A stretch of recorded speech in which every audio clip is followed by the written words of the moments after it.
বাড়ির পূজিত গোপালকে নিয়ে বনভোজনের আয়োজন বনগাঁয়। হরিভক্তি প্রদায়নী সভার আয়োজনে সামিল বহু মানুষ। এক অভূতপূর্ব পিকনিক, গোপাল বনভোজন উৎসব। বছরের প্রথম দিনে অভিনব আয়োজন বনগাঁয়। বনভোজনের দেদার আনন্দে মেতে ওঠেন স্বয়ং গোপাল ঠাকুরও। তৃতীয়তম বর্ষে পদার্পণ করল এই বনভোজন উৎসব। গোপালের এই বনভোজন উৎসবে উপচে পড়া ভিড় পুণ্যার্থীদের। শীতের মরশুম মানেই চারিদিকে বনভোজনের ঘনঘটা। তাই নতুন বছরকে স্বাগত জানিয়ে যেন ধরাধামে পিকনিকে মাতলেন স্বয়ং ভগবান। খাওয়া দাওয়া, আনন্দ ও ভক্তির আবহে সম্পূর্ণ ধর্মীয় রীতিতেই আয়োজিত হল গোপালদের বনভোজন। অভিনব গোপালের এই বনভোজন উৎসবটি অনুষ্ঠিত হল বনগাঁ খয়রামারি এলাকায়। বনগাঁ হরিভক্তি প্রদায়নী সভার পক্ষ থেকে আয়োজন করা হয় এই অভিনব অনুষ্ঠানের। তৃতীয়তম বর্ষে পদার্পণ করল এই অনুষ্ঠান। আশপাশের এলাকা তো বটেই, দূরদূরান্ত থেকেও বহু মানুষ এই অভিনব উৎসব দেখতে হাজির হন। বাড়ির পূজিত গোপালদেরকে নিয়ে এই বনভোজনের আনন্দে মেতে ওঠেন ভক্তেরা। এদিন প্রায় 150 গোপাল নিয়ে বনভোজন উৎসবের আয়োজন হয়।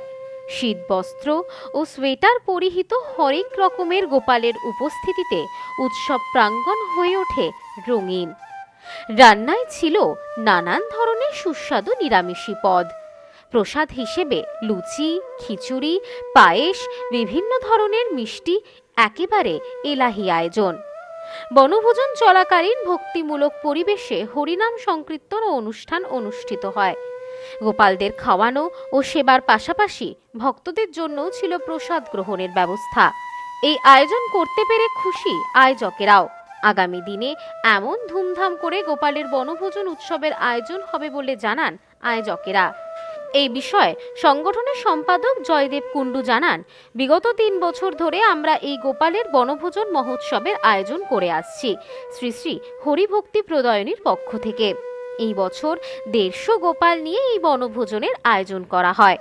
বহু দূর দূরান্ত থেকে ভক্তেরা এসেছেন এই অনুষ্ঠানে। এই অনুষ্ঠানে আগত ভক্তদের জন্য রয়েছে প্রসাদ গ্রহণের ব্যবস্থা। যে গোপাল মিলন মহোৎসব এবছর 3য় বর্ষে পদার্পণ করলো। আমাদের এই নিজস্ব জমিতে 4 বিঘা জমিতে আমাদের মন্দির তৈরি হচ্ছে। এখানে আমরা প্রতি বছর 31 ডিসেম্বর এবং 1 জানুয়ারিতে এই অনুষ্ঠানটা করে থাকি। আজকে আমাদের মানুষের বাড়ির পূজিত সেবিত বিগ্রহ 130 বিগ্রহ এসে গেছে এবং গোপাল এর বনমহোৎসব হচ্ছে। এই উৎসব আমরা চাইছি আগামী বছরও চলবে, আগামী কয়েক বছর ধরে চলবে। এবং আমাদের বার্ষিক যে কীর্তন আগামী 24 জানুয়ারি শুরু হচ্ছে বনগাঁ খেলাঘর ময়দানে, চলবে 10 ফেব্রুয়ারি পর্যন্ত এবং সেখানেও আমাদের প্রচুর লোকের সমাগম হবে। আজকে আমাদের প্রায় 4000 লোক এখানে প্রসাদ পাবে এবং আমরা চাইছি সারা পশ্চিমবঙ্গের লোক জানুক এবং এখানে মন্দির নির্মাণ হচ্ছে, সবাই যেন মুক্ত হস্তে এখানে মন্দির নির্মাণের জন্য যে যা পারে তাই দিয়ে দান করুক।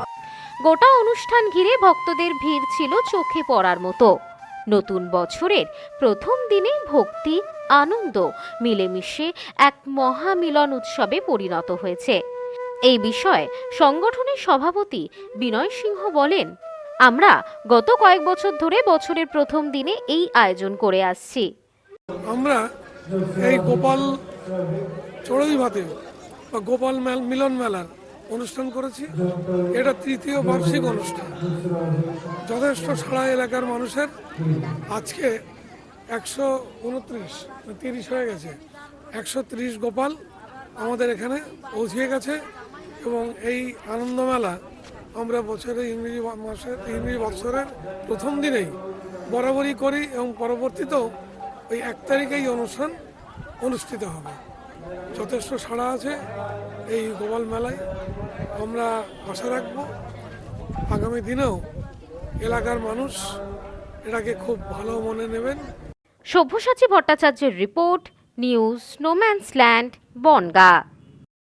নিউ পিসি জুয়েলার্স, সম্পর্ক গড়ে দেয়। বনগাঁতে আমাদের 3টি শোরুম প্রতিদিনই খোলা।